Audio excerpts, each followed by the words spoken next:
This morning, Apple is preparing to unveil a new streaming music service at its annual developers conference. The company hopes to change how we buy and listen to music as it takes aim at rivals like Spotify. Tim Stevens is an editor-at-large for our partners at CNET. Tim, good morning. Good morning. So what do we expect from Apple with respect to music streaming and then other things? We're looking for Apple to take advantage of that $3 billion acquisition of Beats that they made last year. Going after Spotify, we're seeing sales of album downloads declining quite a bit. We saw a 10% decline in album download sales last year. Apple needs to get ahead of that by getting on board with the streaming trend. So they're going to be going after Spotify, launching a service, probably something like $10 per month.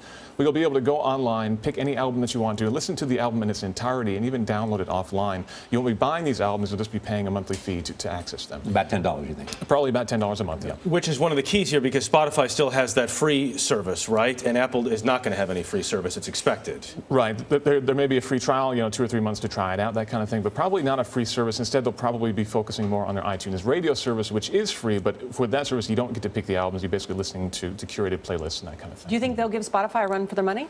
I think they definitely will. They have a huge advantage here because they are already on the phone, effectively. Yeah. And they can look into your iTunes playlist, too, already and make recommendations based on that, which does give them a leg up over Spotify. Well, what do they say about the Apple Watch?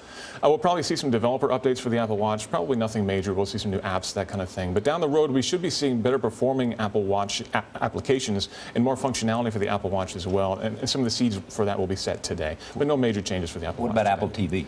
Apple TV, we were expecting a major refresh for the Apple TV, a higher performance version, basically something that you can actually download apps on and run it much like your phone or a tablet. But ultimately, we're hearing that that has actually been pushed back. So probably no Apple TV updates today at all, unfortunately. What about a new iOS operating system? New iOS is the operating system that runs on your iPhone and your iPad. We're hearing, again, some nuts and bolts improvements behind the scenes to make it better performing, smaller, especially it'll run better on older versions of the iOS hardware we're hearing, which is good news. But there should be some more predictive behavior that comes out of the operating system, too. On the Android side of things, you have Google Now, which will basically tell you when you need to leave to make it in time for your appointments, that kind of thing. We're looking to see that kind of functionality come into iOS as well. So looking at your calendar, looking at your email, get you a little bit smarter and maybe a little bit scary. When to be on set, yeah, exactly. Right. Exactly. The smart home market is huge and growing now, and Apple wants to get into that as well.